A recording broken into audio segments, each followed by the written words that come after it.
Hi and welcome to another narration presented by yours truly, Cryptids Roost. Please be so kind as to throat punch the like button and smack the arse of the subscription button as well. And remember to tap that notification bell and then select all. That way you'll receive all notifications each time I upload a new video. I would like to reach out and say a huge thank you to those of you who have supported Cryptids Roost financially. We pray the good Lord replenishes you abundantly, and to those of you who will, later on. We pray the good Lord bless you as you do so. And also a huge thank you to everyone for always supporting the channel with your likes, comments and shares as well. It is all very much appreciated. God bless you all. I would like to extend a warm welcome to Madame Raven. In today's video she has done the female voiceovers. So thank you, Madame, your help is very much appreciated. We are fast approaching a decent milestone of 500 subscribers. So to celebrate this, we will be running a competition when we hit it. The competition will be open to everyone, and details on this will be available closer to the time. So grab your coffee, sit back and enjoy the show. Don't forget, where fear is, happiness is not. I work for a special division of the FBI. Genetic engineering is dangerous. This awesome story is written by Suspicious Nail 949, a wonderful author over on Reddit. And if you would like to read more of their works, the Reddit link to their profile will be below in the description. March 19th, 2002. I was recently recruited to work for the US government, and today I'm preparing for my first case. We're investigating a company called Ryong Global, as reports have surfaced that they're performing unauthorized and illegal genetic enhancements on the animals whose meat they would then sell. From the introduction you may assume that I work for the FDA, maybe the CDC. Both assumptions are wrong. I work for the FBI. My name is Dexter Watson, and to be more specific, I work for the supernatural branch of the FBI, and I'm well aware such a branch doesn't exist. We, as opposed to one of those other, more mundane organisations, were called in because these genetic enhancements may have crossed over what we call the Clarkson threshold. I'm not sure why we call it that, I'm still new here. But it describes the invisible line separating the things the public knows from the things we prevent them from knowing.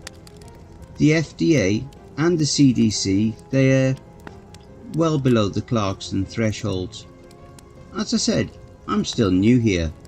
I was a junior in college last year when they started recruiting me. I was at Penn State on a football scholarship, the only way I could afford to attend any college. And they had been putting me through a few tests I didn't actually know they were tests when they were happening, which was rather frightening. Regardless, I passed them all, and I was then informed of my passing by an unmarked envelope. Also included in that letter was an offer. Meet them at a disclosed location for a job offer. It was as simple as that. There was no figure given, no description either. The only information at all provided was, at the bottom, a modified version of the FBI's logo. It was like the normal logo, except the red and white striped insignia on the front, where normally it was blank. On this version there were two things in front of it. There was a sort of oblong, ovular shape running diagonally, and crossed with it was a long rectangle with various sections of it jutting in and out to create a very clunky shape. No one has ever told me what either of them represent, as of yet. I'm not sure why I took the job. Maybe it was because I was tired of doing nothing with my life. Maybe it was the allure of high pay and job security. Or hell, maybe it was because I wanted to help people. Whatever the reason was, I met them at the location, and after hearing the details of the job, accepted. 3 weeks of vigorous training and briefings later, I'm here, 2 days away from my first mission. It's a routine one to be sure, as while genetic enhancements sound exciting and dangerous, They hardly ever turn out to be so, or at least so I'm told. They say we usually catch on to them before it gets out of hand, as genetic engineering leaves a pretty obvious energy signature when one knows where to look for it. I've been partnered with Scarlet Gill, an agent who joined right around the same time as me, and as a result we were together throughout the majority of our training. We spent quite a bit of time together as a result, but very little time is allowed for personal talk during the 3 introductory weeks.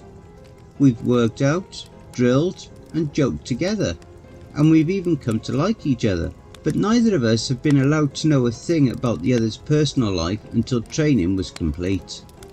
We're together now, Scarlett and I, as we pass the time the night before the job. She's certainly nice and enjoyable enough to be around, but more importantly, she's loyal.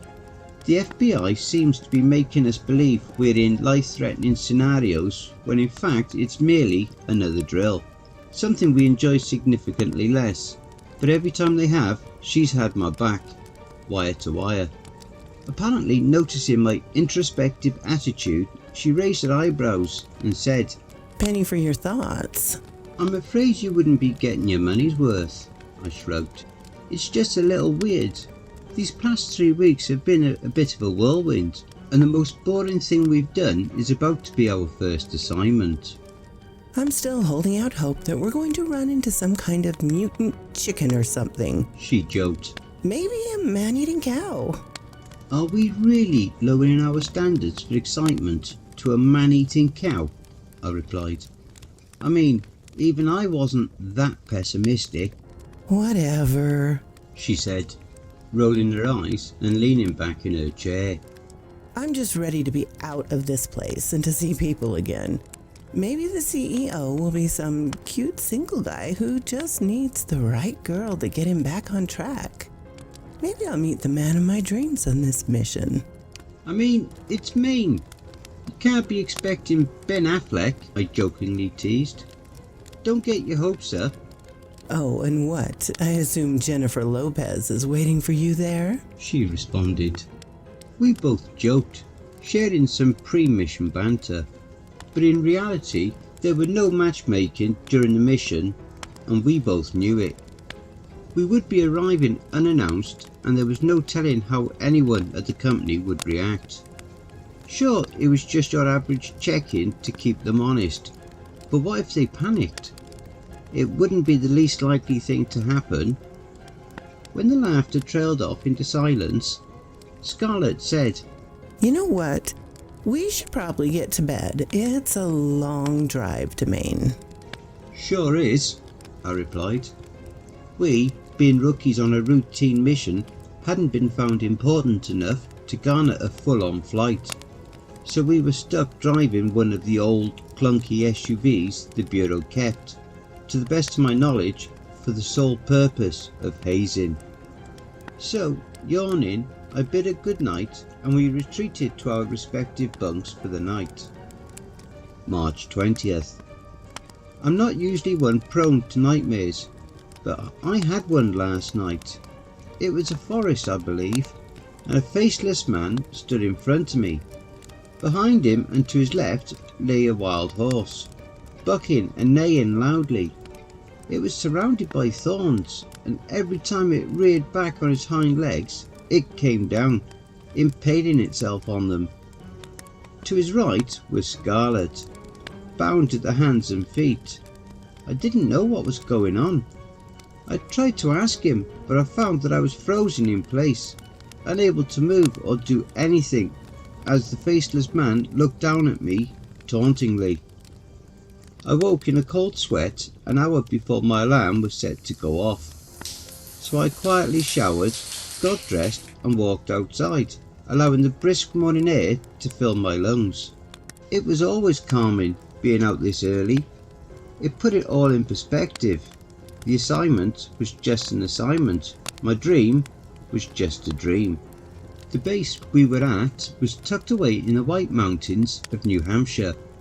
By far the most beautiful place I'd been in my life.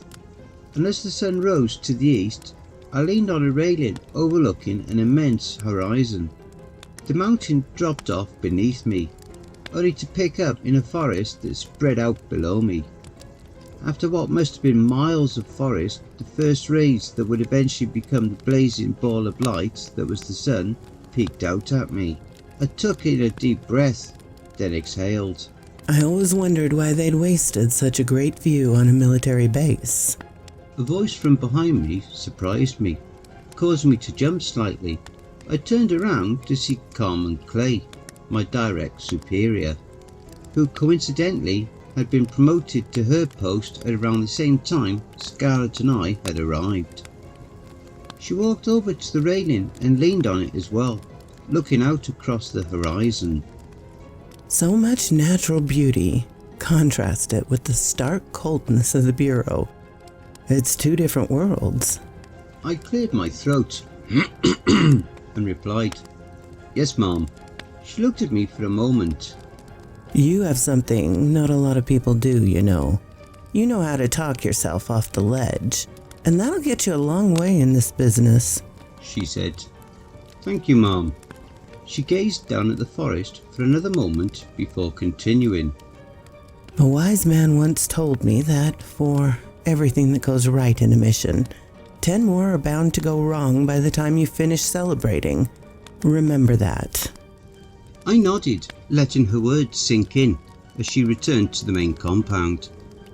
At first, it just seemed like she was getting in on the fun of piling on the new guy, but that didn't at all fit with what I knew about her. There were more to the saying than just a poke in the ribs. Scarlett was awake a half hour later, and a briefing followed not long after. The briefing was relatively short. We already knew most of the details. It was just some general information that hadn't been covered yet. Then we were off, just like that. There was no send-off, no hearty goodbye. The briefing ended, and we were on our way. It was a 3-hour drive to Creon's headquarters in Old Town, Maine, and I drove the first half, Scarlett picking up the back end.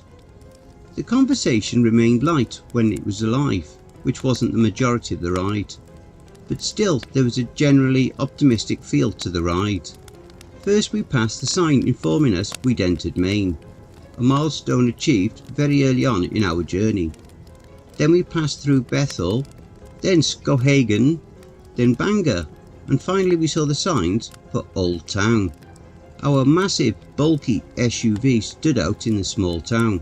Even as we neared the centre of industry that was the Creon headquarters, all the vehicles up here were small, either tiny sedans or, for the more wealthy drivers, little convertibles or sports cars. We towered over almost all of them, and word spread fast in small towns like these. People were wondering why we were there, and they weren't shy about showing it. We drew stairs, and the closer we got to our destination, a few people even took out their phones and dialed a number when they saw us. When a third person did so, I pointed it out to Scarlett. "Someone's getting advance notice that we are here," I told her, gesturing back to the man on the phone. "They're tight-knit up here, so much for the element of surprise." She nodded. Not a great sign. If they've got people out to let them know if someone's coming, they've probably got something to hide. With that, we came into view of the massive, sprawling complex. The Creon headquarters was a sight to behold. The main entrance dominated by a huge statue of the company's logo in the middle of a U-shaped driveway.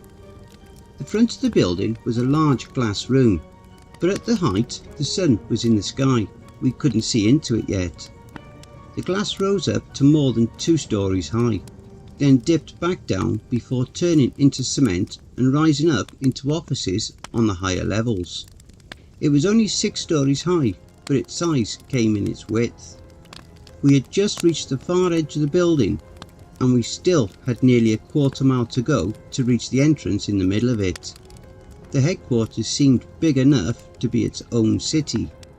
Why would anyone need this much space? Scarlett murmured, echoing my thoughts. As she approached the driveway, she asked, Do we just park in there? I don't see a lot or anything. "We've got government plates. It's not like we're going to get towed, but that's definitely weird, I concurred, and she pulled into the driveway behind the fountain, parking the car in front of the front doors. There was a surprising lack of activity, I noticed, as we approached the glass doors. Ours was the only car in the long driveway, and we appeared to be the only people making our way into the building. And as we entered, we saw that it was empty as well, save for a receptionist at the desk. I glanced curiously at Scarlett as no greeting came from her, and we slowly let the door close behind us. Hello, ma'am? Scarlett called out, her voice echoing around the silent lobby. We're here with the FBI. We'd like to take a look around. There was no response. It was a large lobby, and it took us some time to get closer after several more unsuccessful attempts at communication. Our footsteps on the tile filled the otherwise empty room as we made our way towards the desk, and then, as details became more clear, it was obvious that something was off. The receptionist had a blank look on her face, so she wasn't asleep, yet still she didn't reply. We hadn't noticed until we got far enough away from the windows that the natural light failed to reach us, but the lights were out. We both felt the oddness of the situation, and out of the corner of my eye, I saw Scarlett's hand drift over to the butt of her pistol, prepared to draw it at a moment's notice. I did the same.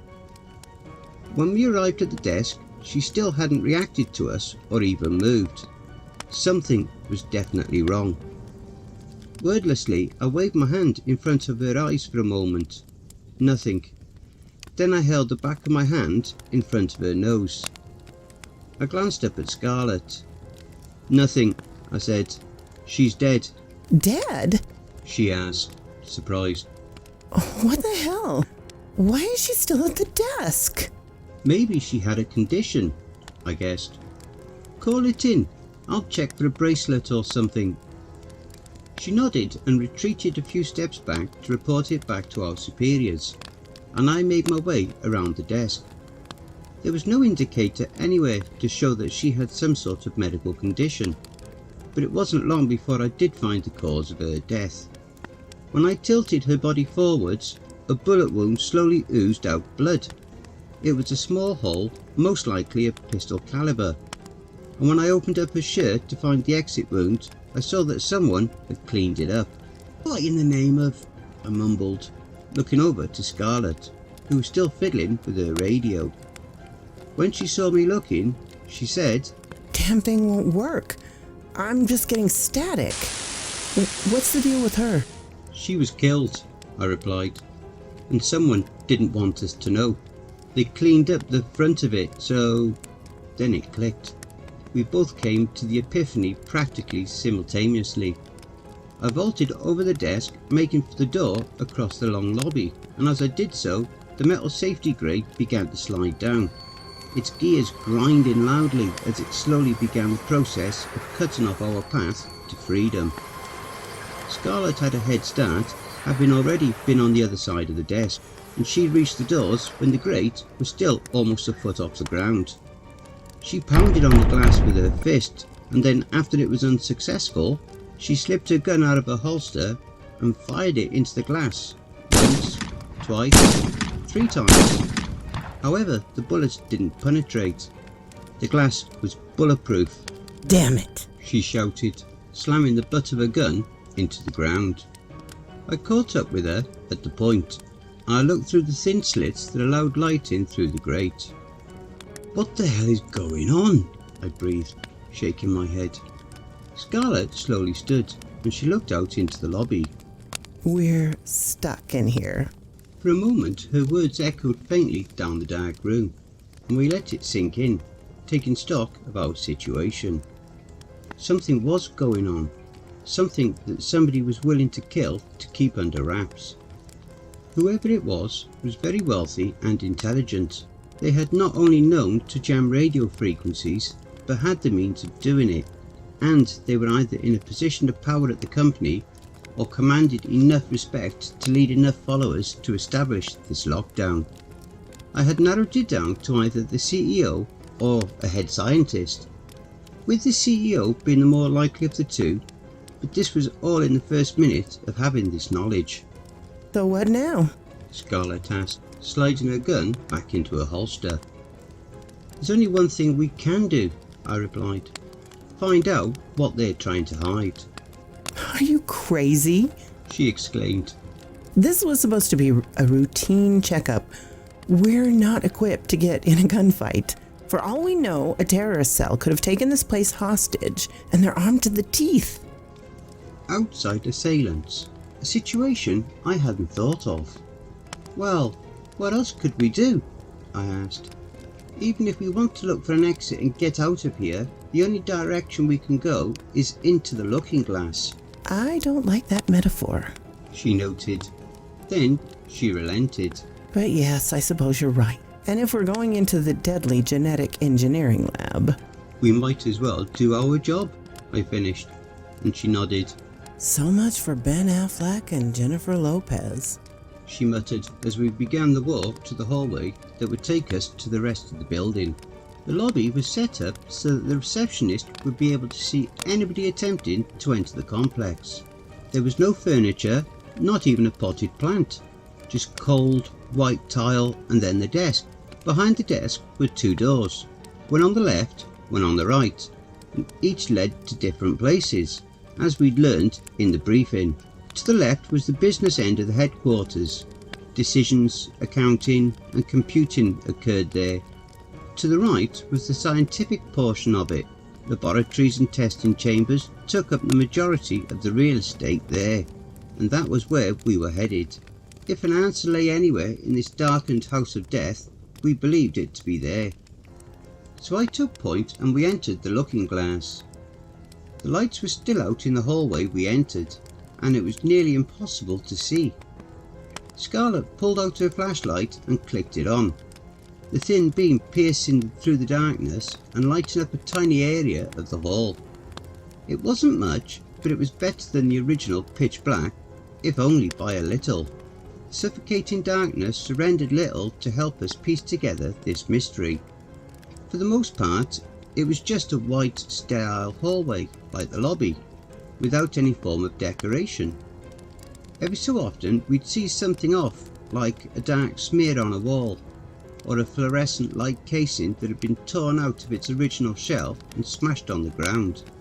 But for the most part, during the first hallway, there was nothing. However, when we reached the end of it and arrived at a door, things began to ramp up. The door was the same material as the rest of the hallway, and had it not been cracked slightly open, it was highly likely we wouldn't have even noticed it. Upon closer inspection, I saw that there was a thumbprint scanner to the right of it, and it must have utilised electronic locks, which would have gone out whenever the power did. Do we go in? Scarlett whispered. I mean, we're already in this far, I replied in an equally low tone. What's the worst that can happen? Don't say that. You know it never ends well, she pleaded. I rolled my eyes and pulled the door open further, allowing us to look inside before we entered. The room appeared to be a testing chamber for the genetic engineering. About 10 feet in there was a glass wall with a heavily secured door in the centre, leading to an airlock, and then the area where the tests were performed began. There was a table with straps on it, several cages in the corner, and then a chair with straps on it. All were splattered with dark red, oozing blood. I groaned slightly at the sight, and then the smell hit me through the airlock. It hit like a ton of bricks, and I keeled over as if I'd been hit by one. I nearly retched at the putrid stink of it, and I thought there was no way I was going to make it further. I was about to say something when Scarlett beat me to it. What's wrong? She asked, pointing a pistol around the room to check for danger. Are you okay? You don't smell that, I said, tears in my eyes as mercifully I became adjusted to the smell. God, that's rancid. Smell what? Just the blood? She asked, sniffing. There's something else. There must be a body in there, or something. I groaned, slowly coming to my feet with a hand from Scarlett. It's starting to fade, But you're telling me you didn't smell anything? No, that's strange, she muttered. Come on, let's see if we can find anything in there. It didn't occur to me then that anything was strange about this experience. I just assumed that perhaps the smell had dissipated by the time she entered the room. Or maybe it was one of those things where people with a recessive gene couldn't smell it or something. So I followed her in. The blood was dried. It looked like it had been for at least a day, and it covered virtually every surface. As I circled around trying to find any semblance of a clue as to what happened, I spotted a camera in the top right corner. I was about to point her out the Scarlet when suddenly a noise from behind us caused us both to freeze. It was a slight scratching sound, like a very small animal was burrowing around. That was the one corner we hadn't yet searched. Of course it was. And it was only obscured from our initial view by the low wall that cut off the glass viewing area, so we had no idea what was there. The scrabbling continued, noticeably muffled, and that there was an odd squish. The noises paused for a moment, and I slowly turned my head to lock eyes with Scarlet. The unspoken agreement to turn and pump whatever was back there full of lead passed between us, and we held our breath for half a second. Then we whipped around, firing round after round to the corner, the bursts of light obscuring the dark corner from our view. After a few moments I stopped and she followed. I shined my flashlight into the corner and saw a blooded, shredded, unrecognisable lump. Whatever happened to it, it was dead long before we had gotten there. What the hell made that noise? She whispered, our thoughts along the same lines. I didn't respond, out of fear for the answer. We stood there in silence for a moment, neither especially wanting to be the one to volunteer to investigate the pulp. Fine, I'll do it, I relented, reluctantly returning my gun to its holster. But you owe me one. She rolled her eyes and I cautiously approached the lump that glistened sickeningly in the light of Scarlet's flashlight. Upon closer inspection I could almost make out the form of a human torso, however destroyed. All of the skin, at least, the skin that would have been facing us, had been torn off, explaining the bloodied appearance. There was only one arm left, the left one, and it was tucked under the body until I pulled it out. It was clenching something in its hand. A slip of paper, it appeared, and I attempted to pry it loose. Hurry up, Scarlet urged. I think I heard something from out in the hall. That's just your imagination, I replied, tugging on the paper. It was wedged tightly in, and the person must have had an iron grip. Then right as the corpse began to cede its grip, something burst out its back. It was a flurry of claws, teeth and a tail, and I stumbled backwards, crying out as the thing leapt out at me. What is it? Scarlet exclaimed, her attention having been focused on the entrance to the hallway. As I recovered from my initial shock, I realised the tiny ball of fury was just that, tiny. It looked like a rat, a decently sized one for sure, but there was something wrong with it. I didn't have much experience with rats, but the way it walked, the dull look in its beady little eyes, something about it was off. You baby, Scarlet teased, helping me up after I picked the rat off of me and tossed it into the corner opposite the one with the body. What, a little rat scared you? I don't like it, I said, referring to our situation as a whole. Something's wrong here. Scarlet glanced around at the carnage. Really? You have a team of monkeys working around the clock on that one? That rat, it wasn't normal, I said, ignoring her sarcasm. This place, why is it covered in blood? That was a human body. Was. What happened to it? Then I heard what Scarlet must have heard earlier. There was the sound of someone, or something, pounding on metal. 3 dull thuds, then a hollow groan permeated down the hallway. Is that? I whispered, trailing off. Yeah, She returned in an equally low tone. whatever it is, it's between us and the exit. Wordlessly, I drew my gun once more. Nodding at the door, and we cautiously crept back towards the hallway, out of the testing chamber. As we left, the rat scurried off behind us, slightly startling us. With that, we set off. The unspoken agreement between us was that if whatever had made that sound earlier decided to do so again, we would investigate. Chances are we would be spending an undesirable amount of time with it anyway in the coming days. I figured, so why not get acquainted early? I obviously wasn't keen on meeting the thing. I only wanted to do it if the opportunity arose, but I was hoping internally that it wouldn't. However, as it often was, my hope was unfounded. Before we'd even reached the halfway point, a terrifying shriek came from the door we'd just passed. Then, before we could react, something slammed into the glass porthole at the top of the door. I jumped back, training my pistol on that 8-inch circular glass as whatever it was dragged across the clear surface, smearing what looked like blood across it. I held a finger to my lips as Scarlett glanced at me and she nodded. There was no movement for a moment, so I slowly approached the door and reached for the knob, when whatever was behind the door let out a mighty roar and slammed its head into the window. I must have jumped a mile at that noise, and I quickly regained my wits, aiming my gun back at the small viewport in the room. What I saw was disturbing, to say the least. Though it was pressed up against the glass and slightly distorted from it, I could tell it was a human, or at least it had been human at some point.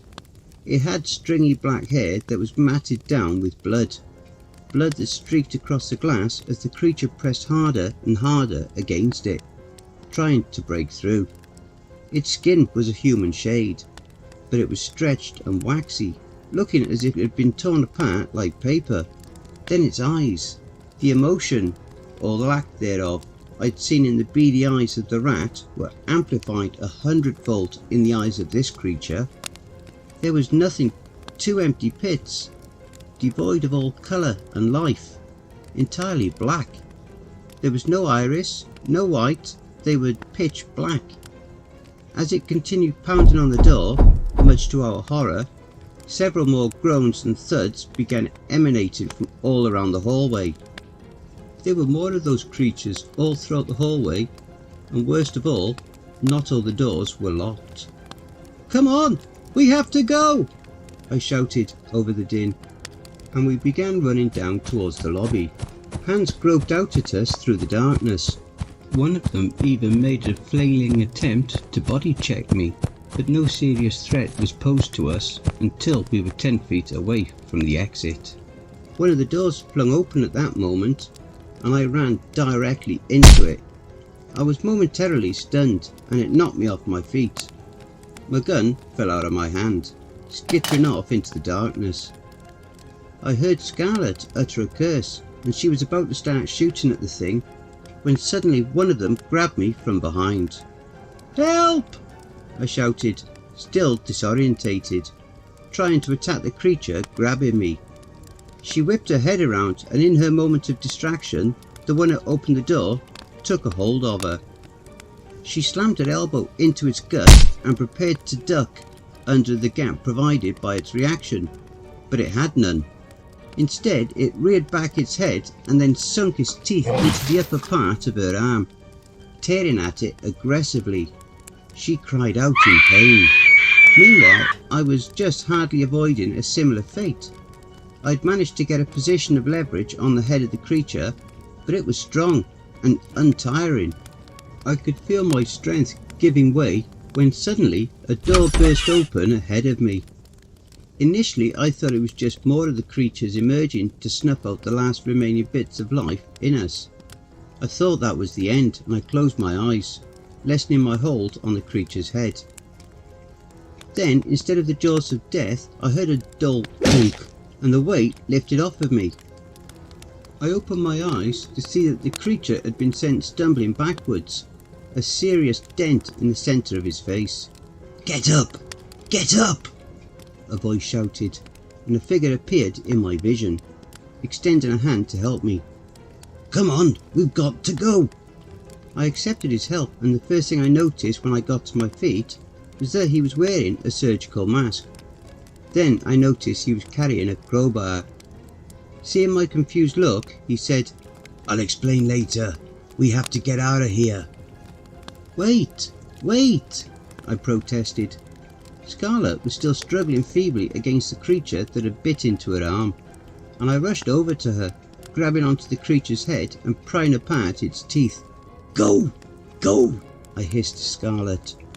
Free from the thing's maw, she made for the exit immediately, and I followed not too long after, once I had stunned the creature sufficiently that it wouldn't be following directly behind us.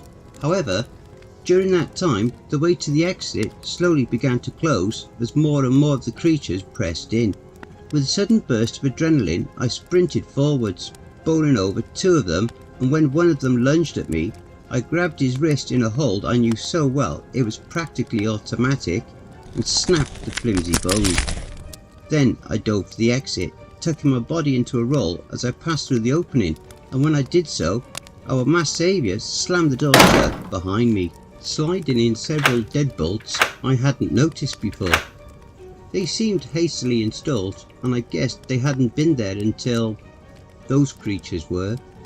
Breathing heavily, I made my way to my feet. Scarlet was sitting against the receptionist's desk, clutching her arm, which was oozing blood steadily, and then the man in the mask turned back to face me when he finished locking up. "What the hell is going on here?" I panted. "I suppose you're from the FBI," he remarked. "I'll explain everything, don't worry. Well, perhaps you should be worried, but for different reasons." "Yeah?" I said, still sucking in air. "I'm aware."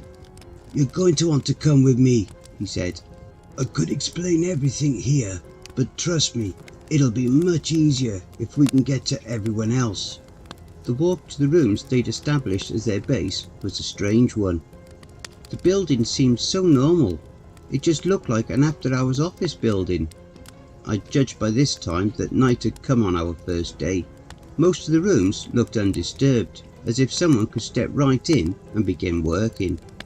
However, the deeper we got into the business section of the building, the less and less likely that became. At first it was just little things.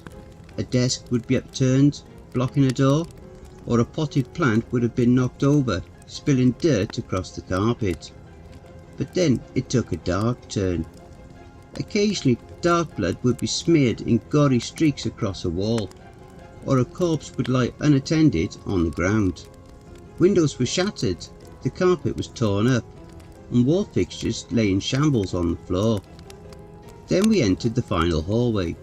At the end of this hallway were now the now sealed doors that led to an elevator. From the blueprints I'd studied, I knew it to lead to the higher corporate offices. But we didn't go that way, instead entering the conference room in the middle of the hallway on the left-hand side. When he opened the door, he looked back to us, seemingly in thought for a moment. "You two had better wait out here. Just a precaution. Don't worry, they've never made it this far. I'll come and get you in a minute." "Glad to see you rolling out the welcome wagon," I said, but he'd already entered the room. I helped Scarlet sit down, and then slid to the floor myself, but not before taking a peek into the conference room.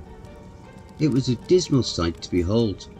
There were about 20 people there, all in various stages of grief or despair. Some huddled in groups, others sat alone. Still others sat at the tables, tending to 4 wounded people who lay bleeding out on the large conference room tables. Some of the people wore surgical masks, though most didn't. The man who'd saved us was in deep conversation with 3 or 4 others, standing close to the entrance, away from the others. I glanced over at Scarlet and saw through the darkness that a tear was rolling down her cheek. I thought better of making small talk, and we waited in silence for about half a minute. Then she was the one to break it. "We're in over our head," she said. "We'll have to find a way to contact someone. They have to come find a solution to this." We'll talk to this guy, I replied, but we can't get hysterical. We need to keep our wits about ourselves. We knew this was a possibility. Well, not this, but something of this magnitude. We are prepared. We can handle this. What makes you think that? She asked. What have you ever gone through in life that would make you assume that I can handle this one? At that moment, the door swung open, and the man who'd led us there emerged. I was grateful for the distraction, since I truly had no answer to her question. "All right, I owe you an explanation," he said, sitting down across the hall from us. He paused for a moment, as if expecting a response, but none came, so he continued. "My name is Jace Morrison. I was the Director of Product Management at Rion. Since there's quite a bit to cover, I'll open it to you where we begin. What do you want to know?" I looked over to Scarlett, and she nodded, signifying she'd ask first. What the hell were those things? Did they have to do with the genetic engineering you were here to investigate? She asked, her curiosity almost bordering on eagerness, despite her mortal wound. Jace sighed. "Yes, they do. They are the product of what we are calling the IMM01 disease. Those things, they used to be human. And to your second question, yes, it does have to do with genetic engineering. We're still not entirely sure how, but it is believed that one of the test subjects had an undiscovered dormant genetic trait that was set off by the experimentation. The trait reacted negatively to the testing, producing IMM01. I'm sure it could be explained better, but you just meant those who could do it, and they're certainly in no position to do so."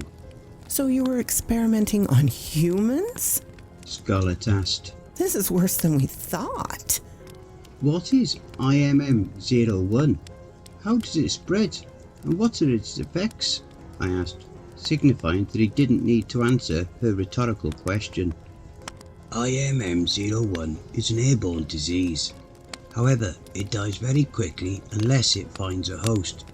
If it does so, it slowly begins to take over said host's body until it has gained complete control, at which point it rewires the brain to amplify aggression, delete pain receptors, and reduce logical thought.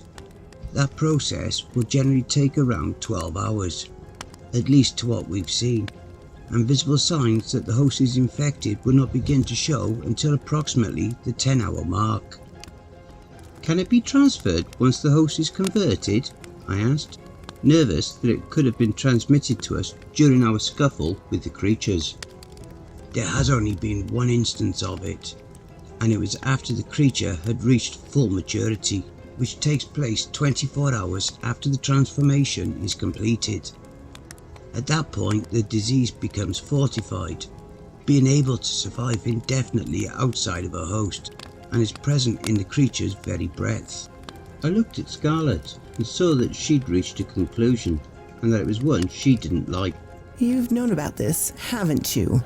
She asked accusingly. You know too much about it. You knew about the consequences, but, if I may guess, you chose to test the creatures and disease instead of reporting it. Then an outbreak happened, and now we're here. He sighed again. "Yes, but I assure you, the decision was entirely Mr. Rion's himself. At this point, I'll take the story over myself. I'm sure you're also curious about the radio blackouts, security gates, and the unfortunate death of Ms. Naomi West, the receptionist. That was all the result of our paranoid CEO, Andrew Rion. He was the one that ordered the genetic experimentation in the first place, and when he did so, he installed several measures that would ensure the headquarters could become entirely self-sustained in the event that such an event did occur.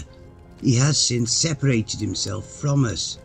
He locked himself in the corporate suites, where he just so happens to have full control of all security measures, at least the ones he can power with the backup generator. However, Before he and those loyal to him retreated, he knew he was going to have to deal with inspectors, such as yourselves. So he shot Naomi. He cleaned up the wound and propped her up in the chair so that you would approach, giving him sufficient time to activate the security gate and frequency jammers. He is entirely delusional. His goal is to wait out the death of every living thing in this building and then to continue with operations as normal. There is nothing we can do. We wouldn't put our own lives above those of the entirety of humanity, as if we were to make an attempt at escape. The risk would be too great that IMM-01 would follow, and I'm sure I don't need to explain the consequences of that. We have managed to secure all of the creatures we know of in the experimentation hallway. There are certainly a few that continue to roam unabated. Now, we currently don't have a method for determining if a subject is or isn't infected. So if you two would spend the night in another office? Oh yeah, of course, I said. I mean, is there anything you can do for her arm? I think the bleeding stopped, but an infection would probably be deadly there. He held his hands up helplessly. We have no medical supplies. If you've already stopped the bleeding, that's as much as I could have done. Scarlet nodded grimly, and without another word, he left, returning to the conference room. She looked over to me after the door had closed. You think we're ready for this? She asked. It's worse than we thought, I said, repeating her sentiment from earlier. You know how we're going to get out of here though, right? She asked. I grinned weakly, looking down the hall at the sealed metal doors. I sure do, I replied. Despite her sudden pessimism, she retained that calculating, planning mind that helped us so much during training, and we remained on the same page. Come on, help me up, she said. I'm not sleeping out here. Let's find a nice office or something. The information having lifted her spirits, if only slightly, I lifted her up and we walked around for a few minutes before finding a suitable office. Then, as I helped her to lie down on a rather plush couch, she paused, looking curiously into my eyes. What? I asked. Then the curiosity turned to fear. Give me your flashlight, she ordered. What's wrong? I asked, looking behind me. Just give it, she exclaimed, and I hastily retrieved it, handing it to her. She clicked it on, then shone it into my eyes. Ah! I exclaimed, shielding my eyes from the sudden burst of light. What's that for? Put that thing away! Show me your eyes, she demanded, and I opened them, squinting into the harsh light. Dexter, your eyes, she trailed off. What's wrong with them? I asked. What's going on with my eyes? They're black, she replied. What do you mean? I began, and then the realization hit me. Scarlet slowly propped herself up on a good arm and inched back away from me. Stay back, she said, a look of fear in her eyes.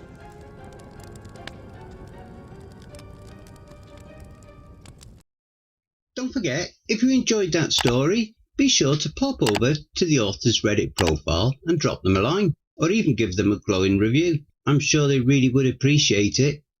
The link to their Reddit profile will be below in the description.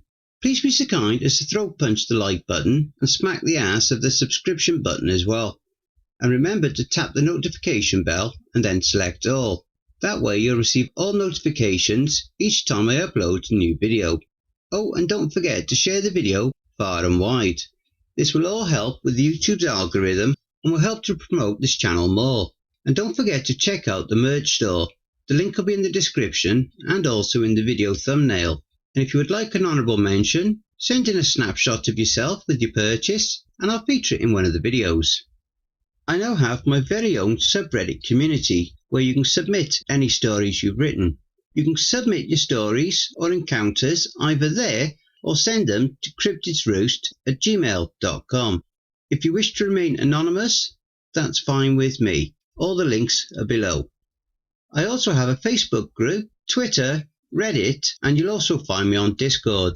If you would like to support this channel and help make it grow, my PayPal is paypal.me/cryptidsroost. Again, that will also be below. And don't forget, where fear is, happiness is not.